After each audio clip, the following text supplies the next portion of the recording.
ನೀವಿನ್ನು ಚಂದು ಬಗ್ಗೆ ಭಯಪಡೋ ಅವಶ್ಯಕತೆಯೇ ಇಲ್ಲ ಬಾವಾ. ಅವಳು ಯಾವುದೇ ಕೊರತೆ ಇಲ್ಲದಂತೆ ನಾನು ನೋಡ್ಕೊಳ್ತೀನಿ ಅವಳನ್ನ. ಚಂದುವಿನ ಸಂತೋಷವಾಗಿರಿಸೋ ಜವಾಬ್ದಾರಿ ನನ್ನದೇ ಅಂತ ಹೇಳ್ದ ಉದಯ್. ಉದಯ್ ಮಾತಿಗೆ ಅಲ್ಲಿ ಎಲ್ರಿಗೂ ತುಂಬಾ ಸಂತೋಷ ಆಯಿತು. ಇನ್ನು ನಾನು ಹೋಗ್ತೀನಿ ಬಾವಾ, ಕೆಲಸ ಇವೆ ಅಂತ ಉದಯ್ ಎಲ್ರಿಗೂ ಹೇಳಿ ಮನೆಗೆ ಹೊರಟು ಹೋದ. ಅನ್ವಿತಾ ತಕ್ಷಣ ಚಂದುವಿನ ಹತ್ರ ಹೋಗಿ ಅವಳನ್ನ ಅಪ್ಕೊಂಡು, ಒಳ್ಳೆ ನಿರ್ಧಾರ ತಗೊಂಡೆ ಚಂದು. ಉದಯ್ ಜೊತೆ ನಿನ್ನ ಬದುಕು ತುಂಬಾ ಚೆನ್ನಾಗಿರುತ್ತೆ. ಇನ್ನು ನಿನ್ನ ಜೀವನದಲ್ಲಿ ನಡೆದಿದ್ದೆಲ್ಲನ ಮರೆತು ಬಿಡು ಪ್ಲೀಸ್. ಉದಯ್ ಜೊತೆ ಸಂತೋಷವಾಗಿ ಜೀವನ ನಡೆಸ್ಬೇಕಂತ ಬಯಸ್ತೀನಿ ಚಂದು ಅಂತ ಅವಳ ಜೊತೆ ಸ್ವಲ್ಪ ಹೊತ್ತು ಮಾತಾಡಿ ಮಗನ ಅಳು ಕೇಳಿದ ತಕ್ಷಣ, ನೋಡು ನೀನು ಅಳಿಯ ಅಳ್ತಾ ಇದ್ದಾನೆ, ನಾನು ಆಮೇಲೆ ಮಾತಾಡ್ತೀನಿ ಚಂದು ಅಂಥೇಳಿ ಅವಳು ಚಂದುವಿನ ರೂಮ್ನಿಂದ ಹೊರಬಂದಳು. ಅನ್ವಿತಾ ಹೊರಗೆ ಬರೋ ಅಷ್ಟರಲ್ಲಿ ಆರ್ಯ ಮಗನನ್ನೆತ್ಕೊಂಡು ಆಟ ಆಡಿಸ್ತಾ ಇದ್ದ. ಎಲ್ಲಿ ಹೋಗಿದ್ಲೆ, ನೋಡು ಇವನು ಅಳ್ತಾ ಇದ್ದಾನೆ ಅಂತಂದ ಆರ್ಯ. ಕೊಡಿಲಿ ಕಡೆ ಅಂತ ಮಗನನ್ನು ಆರ್ಯನಿಂದ ಎತ್ಕೊಂಡು ಕೋಣಿಯೊಳಗೆ ಹೋಗಿ ಅವನಿಗೆ ಹಾಲನ್ನು ಕುಡಿಸ್ತಾ ಇದ್ಲು ಅನ್ವಿತಾ. ಆರ್ಯ ಕೂಡ ಮೆಲ್ಲಗೆ ಅನ್ವಿತಾಳ ಹತ್ತಿರ ಬಂದು ಕೂತು, ಏನಂತಿದ್ದಾಳೆ ಚಂದು, ಮನಸ್ಫೂರ್ತಿಯಾಗಿ ಈ ಮದುವೆಗೆ ಒಪ್ಕೊಂಡಿದ್ದಾಳ ಇಲ್ವಾ ಅಂತ ಕೇಳಿದ. ಹ್ಞೂ, ಮನಸ್ಫೂರ್ತಿಯಾಗಿ ಅಂದರೆ ಅವಳಿಗೂ ಕೂಡ ಉದಯ್ ಅಂದರೆ ಇಷ್ಟ ಅಂತ ಹೇಳಿದ್ದೆ ಅಲ್ವಾ ಆರ್ಯ? ಹಾಂ, ಆ ಇಷ್ಟದಿಂದ ಒಪ್ಕೊಂಡಿರ್ತಾಳೆ. ಆದರೆ ತನ್ನ ಜೀವನದಲ್ಲಿ ನಡೆದದ್ದನ್ನೆಲ್ಲ ಮರಿಬೇಕಂದ್ರೆ ತುಂಬ ಸಮಯವೇ ಬೇಕಾಗುತ್ತೆ ಕಣೋ. ಈಗಂತೂ ಒಂದು ಹೆಜ್ಜೆ ಮುಂದಕ್ಕೆ ಇಟ್ಟಿದ್ದಾಳಲ್ವಾ, ಅವೆಲ್ಲವನ್ನ ಮರೆಯೋದಕ್ಕೆ. ಹಾಗೇನೆ ಅವಳು ಜೀವನ ಪೂರ್ತಿ ಸಂತೋಷವಾಗಿರಲಿ ಅಂತ ನಾವು ಬಯಸೋಣ ಅಷ್ಟೇ. ಹಾಗೆ ಸಮಯ ಕಳೀತಾ ಕಳೀತಾ ಚಂದು ಎಲ್ಲವನ್ನ ಮರಿತಾಳೆ. ಒಮ್ಮೆ ಚಂದು ಉದಯ್ ಜೀವನಕ್ಕೆ ಹೋದರೆ ಅವಳಿಗೆ ಹಳೆ ನೆನಪುಗಳು ಯಾವುದು ಬರದಂತೆ ಅವನು ನೋಡ್ಕೊಳ್ತಾನೆ ಅಂತ ನಮಗೆ ತಿಳಿದಿದೆ ಅಲ್ವಾ. ಆದರೆ ಚಂದು ಮನಸ್ಸಿನಲ್ಲಿರೋ ಭಯ ಮಾತ್ರ ಹಾಗೆ ಉಳಿದ್ಬಿಟ್ಟಿದೆ. ಅದನ್ನು ಉದಯ್ ಮಾತ್ರ ಹೋಗಲಾಡಿಸಬಲ್ಲ. ಅವಳು ಚೆನ್ನಾಗಿದ್ರೆ ನಮಗೆ ಅಷ್ಟೇ ಸಾಕು ಅಲ್ವಾ ಅಂತ ಅಂದ್ಲು ಅನ್ವಿತಾ. ಹ್ಞೂ, ಅವಳು ಕೂಡ ತನ್ನ ಗತಕಾಲವನ್ನು ಮರೆತು ಉದಯ್ ಜೊತೆ ಜೀವನ ಪೂರ್ತಿ ಸುಖವಾಗಿರಲಿ ಎಂಬುದೇ ನನ್ನ ಆಸೆ ಅನ್ವಿತಾ. ನನ್ನ ತಂಗಿ ಜೀವನವನ್ನು ಇಷ್ಟೊಂದು ಆಳಗಿಡವಿ ಆ ಕಟುಕ ಮಾತ್ರ ಈಗ ಎಲ್ಲೋ ಸುಖವಾಗಿ ಬದುಕ್ತಾ ಇದ್ದಾನೆ. ಅವನು ಹಾಗೆ ಆರಾಮವಾಗಿದ್ದಾನೆ ಅಂತ ತಿಳಿದ ಪ್ರತಿ ಬಾರಿಯೂ ನನ್ನ ರಕ್ತ ಕುದಿಯುತ್ತೆ ಅಂತಂದ ಆರ್ಯ. ನೀನೇ ಹೇಳಿದೆ ಅಲ್ವೇನೋ, ಈ ಮದುವೆ ಮುಗಿಯೋವರೆಗೂ ಅವನ ತಂಟೆಗೆ ಹೋಗೋದು ಅಷ್ಟು ಒಳ್ಳೆಯದಲ್ಲ ಅಂತ. ಅದರಲ್ಲೂ ಈಗ ಅವನಿಗೆ ತುಂಬ ಪ್ರಭಾವ ಇದೆ. ಉದಯ್ ಮತ್ತು ಚಂದು ಮದುವೆ ಮುಗಿಯೋವರೆಗೂ ನೀನು ಅವನ ತಂಟೆಗೆ ಹೋಗದೇ ಇರೋದೇ ಒಳ್ಳೆಯದು ಆರ್ಯ. ಇಲ್ದಿದ್ರೆ ಮತ್ತೆ ಅವನೀಗ ಚಂದು ಜೀವನಕ್ಕೆ ಬಂದರೆ ಇಲ್ಲದ ತಲೆನೋವು ನಮಗೆ ಬೇಕಾವೆಲ್ಲ. ಅವನ ವಿಷಯ ಆಮೇಲೆ ನೋಡ್ಕೊಳ್ಳೋಣ, ಮೊದಲು ತಂಗಿ ಮದುವೆ ಕೆಲಸಗಳನ್ನ ನೋಡು ಅಂತ ಹೇಳಿದ್ಲು ಅನ್ವಿತಾ. ಹ್ಞೂ ಸರಿ ಅಂತ ಆ ದಿನವೇ ಸುಲೋಚನಾ ಅವರು ಕೂಡ ಪುರೋಹಿತರು ಹೋಗಿ ಉದಯ್ ಮತ್ತು ಚಂದು ಜಾತಕಗಳನ್ನು ತೋರಿಸಿ ಮದುವೆಗೆ ಮುಹೂರ್ತವನ್ನು ನಿಶ್ಚಯಿಸ್ಕೊಂಡ್ರು ಬಂದರು. ಮುಹೂರ್ತ 1 ತಿಂಗಳಲ್ಲೇ ಇದೆ. ಅದೇ ವಿಷಯವನ್ನು ಮನೆಗೆ ಬಂದು ಚಂದುವಿಗೆ ಹೇಳಿದಾಗ, ಎಲ್ಲವನ್ನು ನಿಮ್ಮ ಇಷ್ಟದಂತೆ ಒಪ್ಕೊಂಡಿದ್ದೀನಿ, ಆದರೆ ಮದುವೆ ಮಾತ್ರ ಅದ್ಧೂರಿಯಾಗಿ ಮಾಡ್ಕೊಳ್ಳೋದಿಲ್ಲ. ಹಾಗೆ ಯಾವುದೇ ಸಮಾರಂಭ ಕೂಡ ನನಗೆ ಅದ್ಧೂರಿ ಆಗಬೇಡ. ಸಾಧಾರಣವಾಗಿ ಮದುವೆ ಮಾಡಿದರೆ ನನಗಷ್ಟೇ ಸಾಕು. ಯಾವುದೇ ಆಡಂಬರ ಖಂಡಿತವಾಗ್ಲೂ ಬೇಡವೇ ಬೇಡ ಅಂತ ಕಠಿಣವಾಗಿ ಹೇಳಿಬಿಟ್ಲು ಚಂದು. ಅದಕ್ಕೆ ಎಲ್ಲರೂ ಚಂದು ಮಾತಿಗೆ ಸರಿ ಅಂತ ನಿನ್ನಿಷ್ಟದಂತೆ ಮಾಡೋಣ ತಾಯಿ, ಆದರೆ ಬಟ್ಟೆಗಳನ್ನ ಮಾತ್ರ ನಿನಗಿಷ್ಟ ಆದದನ್ನೇ ತಗೋ ಅಂತ ಹೇಳಿದ್ರು ಸುಲೋಚನಾ ಅವರು. ಹ್ಞೂ ಸರಿ ಅಂತ ಮರುದಿನ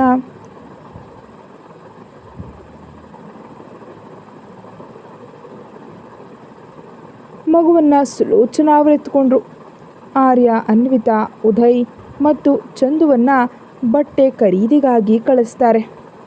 ಮದುವೆ ನಿಶ್ಚಯ ಆಗಿದ್ದರಿಂದ ಉದಯ್ ಮುಖ ಅಂತೂ ಸಂತೋಷದಿಂದ ಹೂವಿನಂತೆ ಅರಳುತ್ತಾ ಇತ್ತು. ಅನ್ವಿತಾ ಉದಯನನ್ನು ಹಾಗೆ ನೋಡಿ, ಮದುವೆ ನಿಶ್ಚಯ ಆಗಿದ್ದಕ್ಕೆ ನಮಗೆ ಹಬ್ಬದೂಟ ಇಲ್ವಾ ಉದಯ್ ಅಂತ ಕೇಳಿದ್ಲು ಅವನನ್ನು ರೇಗಿಸೋದಕ್ಕೆ. ಅಯ್ಯೋ, ನಿಮಗೆ ಹಬ್ಬದೂಟ ಕೊಡದೆ ಇರ್ತೀನಾ ಅಕ್ಕ? ನಿನಗಿಷ್ಟ ಆದದನ್ನು ತಿನ್ನುವಂತೆ ಬಾ, ನಿನಗೇನು ಬೇಕೋ ಅದನ್ನು ಕೊಡಿಸ್ತೀನಿ ಅಂತಂದ ಉದಯ್. ಹಾಗೆ ಮಾತಾಡ್ತಾ ನಾಲ್ವರು ಕೂಡ ಬಟ್ಟೆ ಅಂಗಡಿಗೆ ಹೋಗಿ ಮೊದಲು ಚಂದುವಿಗಾಗಿ ಸೀರೆಗಳನ್ನ ತೆಗೆದುಕೊಳ್ಳೋಣ ಅಂತ ಸೀರೆಯ ವಿಭಾಗಕ್ಕೆ ಹೋದರು. ಚಂದು ಮಾತ್ರ ಸುಮ್ಮನೆ ನೋಡ್ತಾ ಇದ್ದರೆ ಅನ್ವಿತಾಳೆ ಚಂದುವಿಗಾಗಿ ಸೀರೆಗಳನ್ನು ಆರಿಸಿದ್ಲು ಎಲ್ಲವನ್ನ. ಚಂದುವಿಗೆ ಅಲ್ಲೇ ಉಡಿಸಿ ನೋಡಿ ಅವಳಿಗೆ ಇಷ್ಟವಾದ ಮೇಲೆ ಸೀರೆಗಳನ್ನ ತಗೊಂಡ್ರು. ನಂತರ ಆರ್ಯ ಮತ್ತು ಉದಯ್ ಅವರಿಗಾಗಿ ಬಟ್ಟೆ ನೋಡೋದಕ್ಕೆ ಹೋದರು. ಅನ್ವಿತಾ ತನಗಾಗಿ, ಅತ್ತೆಗಾಗಿ ಮತ್ತು ಮಗನಿಗಾಗಿ ಬಟ್ಟೆಗಳನ್ನ ತಗೊಂಡ್ಳು. ಹೀಗೆ ಬೆಳಗ್ಗೆ ಬಂದವರು ಸಂಜೆವರೆಗೂ ಖರೀದಿ ಮಾಡ್ತಾನೇ ಇದ್ದರು. ಖರೀದಿ ಮುಗಿದ ಮೇಲೆ ಹಸಿವಾಗ್ತಿದೆ ಅಂತ ಚಂದು ಮತ್ತು ಅನ್ವಿತಾ ಕೇಳಿದಾಗ ಆರ್ಯ ಎಲ್ಲರನ್ನ ಹೋಟೆಲೊಂದಕ್ಕೆ ಕರ್ಕೊಂಡು ಹೋದ. ನಾಲ್ವರು ಹೋಟೆಲ್ನಲ್ಲಿ ಊಟ ಮುಗಿಸಿ ಆನಂತರ ಮನೆಗೆ ಹೋದರು. ಬೆಳಗ್ಗೆಯಿಂದ ಅಮ್ಮ ಕಾಣಿಸ್ತೇ ಇದ್ದ ಕಾರಣ ಮಗು ಅನ್ವಿತಾಳನ್ನು ಕಂಡು ಕೂಡಲೇ ಹಾಲಿನಲ್ಲಿ ಚಾಪೆ ಮೇಲೆ ಆಟ ಆಡ್ತಾ ಇದ್ದವನು ತಾಯಿಯನ್ನು ಕಂಡು ಕೈ ಚಾಚ್ತಾ ಜೋರಾಗಿ ಅಳೋದಕ್ಕೆ ಶುರು ಮಾಡ್ದ.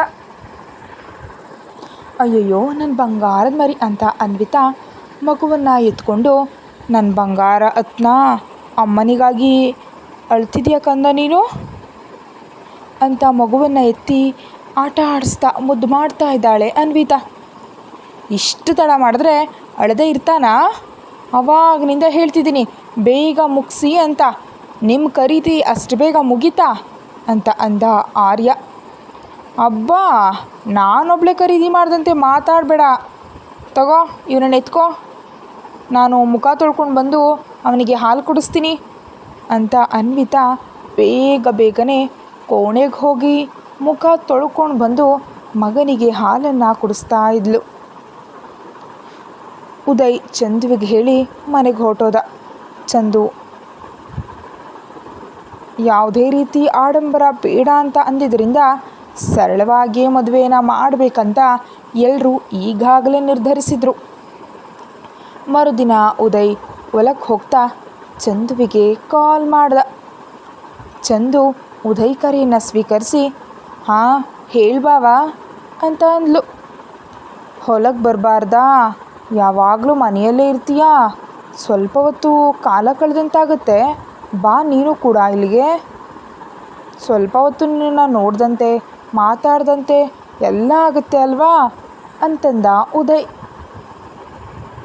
ಹೇಗೂ 4 ದಿನದಲ್ಲಿ ಮದುವೆ ಇದೆ, ಈಗ ಇವೆಲ್ಲ ಅವಶ್ಯಕತೆನಾ ಬಾವ ಅಂತ ಅಂದ್ಲು ಚಂದು. ನನಗೆ ಅವಶ್ಯಕವೇ, ನಿನ್ನ ಹಾಗೆ ಮೌನವಾಗಿ ಇರೋದಕ್ಕೆ ನನ್ನಿಂದ ಆಗಲ್ಲಪ್ಪ. ಮನೆಯಲ್ಲಿ ನಿಮ್ಮ ಅಣ್ಣನಿಗೆ ನಿಮ್ಮ ಅಮ್ಮನಿಗೆ ಹೇಳಿಬಿಟ್ಟು ಇಲ್ಲಿಗೆ ಬಾ, ಇಲ್ದಿದ್ರೆ ನಾನೇ ಗಾಡಿ ತಗೊಂಡು ಮನೆಗೆ ಬರ್ತೀನಿ ಅಂತಂದ ಉದಯ್. ನೀನು ಈಗಾಗಲೇ ಹೊಲಕ್ಕೆ ಹೋಗಿದೀಯಾ ಅಲ್ವಾ? ನೀನು ಯಾಕೆ ಬರೋದು? ನಾನೇ ಬರ್ತೀನಿ, ನನ್ನ ಹತ್ರ ಸ್ಕೂಟಿ ಇದೆ ಅಲ್ವಾ ಅಂತ ಹೇಳಿದ್ಲು ಚಂದು. ಹ್ಞೂ ಸರಿ, ಒಳ್ಳೆ ಕೆಲಸ, ಹಾಗೆ ಮಾಡು, ನಿನಗೋಸ್ಕರ ನಾನಿಲ್ಲಿ ಕಾಯ್ತಾ ಇರ್ತೀನಿ ಅಂತ ಹೇಳಿ ಉದಯ್ ಕಾಲನ್ನು ಕಟ್ ಮಾಡ್ದ. ಚಂದು ತನ್ನ ಅಮ್ಮನ ಹತ್ರ ಹೋಗಿ, ಅಮ್ಮ, ಬಾಬಾ ಹೊಲದ ಹತ್ರ ಬರೋದಕ್ಕೆ ಹೇಳಿದ್ದಾರೆ, ಸ್ವಲ್ಪ ಹೊತ್ತು ಹೋಗಿ ಬರ್ತೀನಿ ಅಂತ ಹೇಳಿದ್ಲು.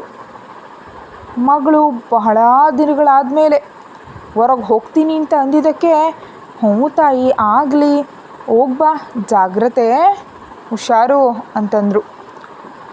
ಊಟದ ಬಾಕ್ಸ್ ಸಿದ್ಧಪಡಿಸಿದ್ದೀನಿ, ಇರು, ಇಬ್ಬರು ಅಲ್ಲೇ ತಿನ್ನಿವ್ರಂತೆ ಅಂತ ಚಂದು ಮತ್ತು ಉದಯ್ಗಾಗಿ ಸುಲೋಚನಾ ಅವರು ಊಟವನ್ನು ಬಾಕ್ಸ್ನಲ್ಲಿ ಕಟ್ಟಿಕೊಟ್ಟು ಕಳಿಸಿದ್ರು.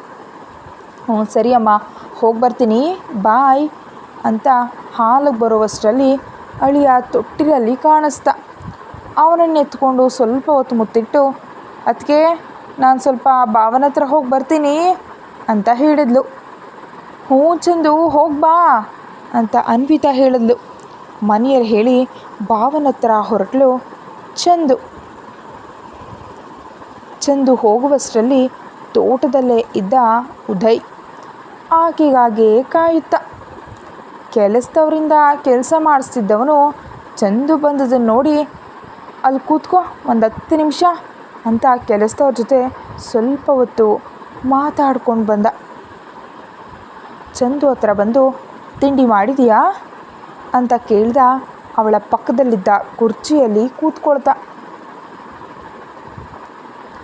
ಹ್ಞೂ ಬೆಳಿಗ್ಗೆ ತಿಂದೆ ಬಾವಾ ಅಂತ ಚಂದು ತೋಟದ ಕಡೆ ನೋಡ್ತಾ ಇದ್ದರೆ ಉದಯ್ ತನ್ನ ಮೊಬೈಲನ್ನು ಚಂದುವಿನ ಕೈಗಿಟ್ಟು, ಅದರಲ್ಲಿ ನಿನಗೆ ಯಾವ ವಿನ್ಯಾಸಗಳಿಷ್ಟವೋ ನೋಡಿ ಹೇಳು ಅಂತ ಹೇಳ್ದ. ಚಂದು ಅದೇನಂತ ನೋಡಿದ್ರೆ ಎಲ್ಲವೂ ಬಂಗಾರದ ಒಡವೆಗಳು ವಿನ್ಯಾಸಗಳಾಗಿದ್ವು.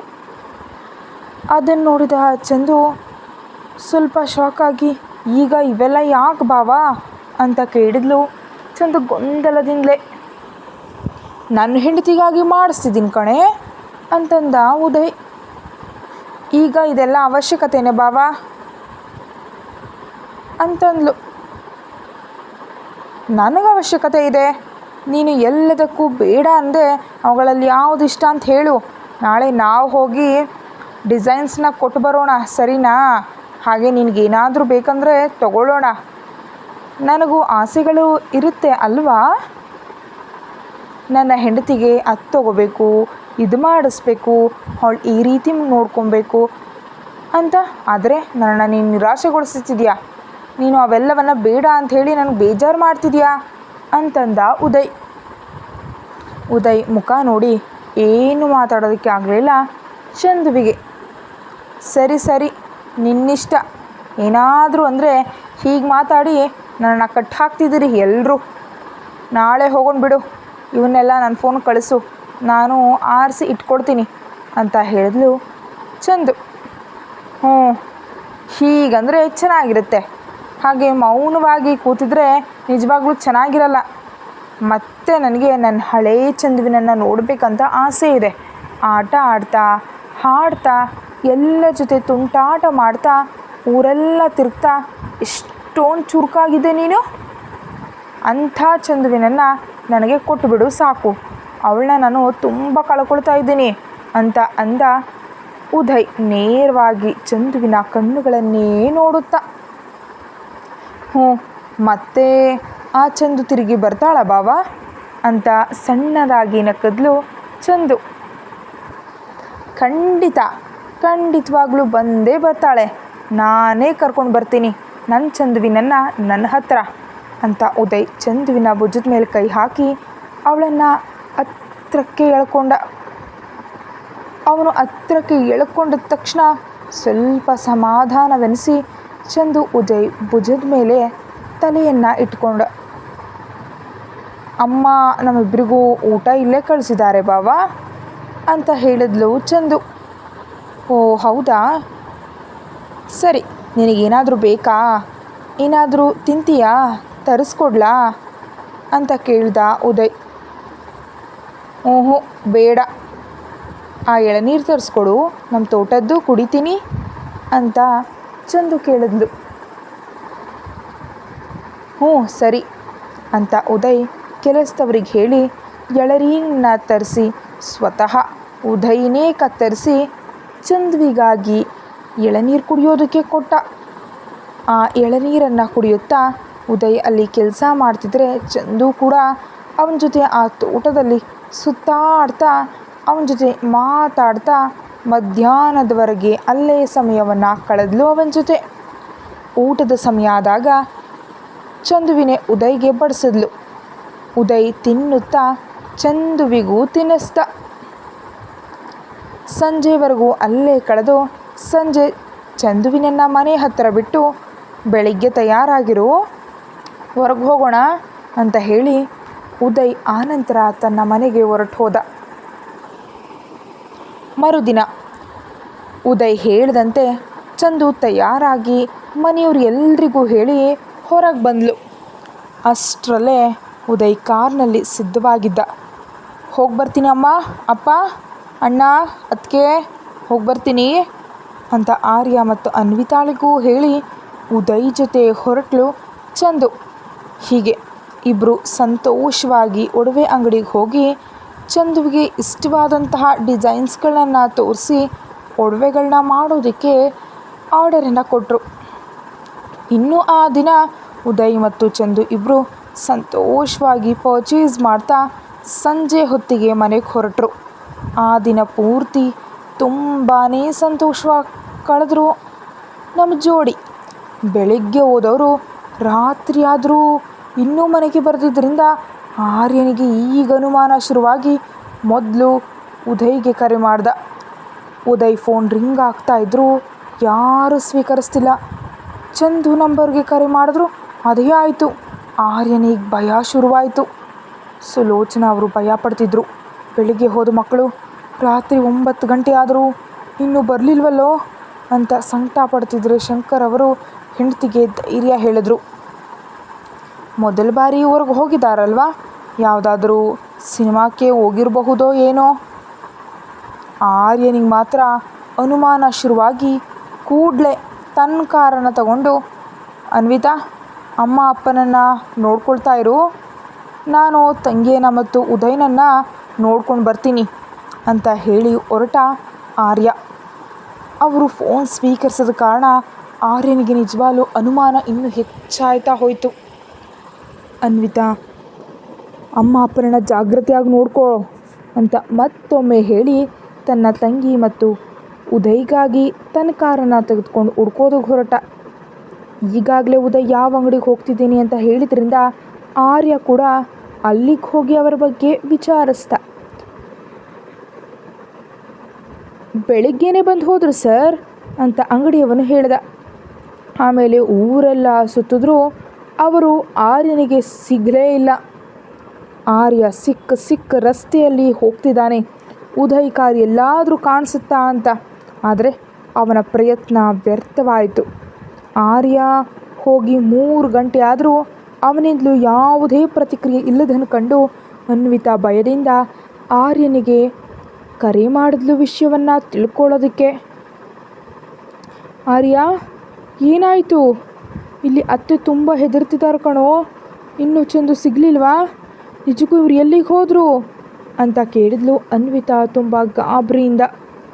ಅದೇ ತಿಳಿತಿಲ್ಲ ಕಣೆ, ಆ ಸಾಮ್ರಾಟ್ ಏನಾದರೂ ನನ್ನ ತಂಗಿಯನ್ನು ಮತ್ತು ಅವನನ್ನು ಕರ್ಕೊಂಡು ಹೋಗಿದ್ದಾನ ಅಂತ ನನಗೆ ಯಾಕೋ ಅನುಮಾನ ಬರ್ತಿದೆ ಕಣೆ.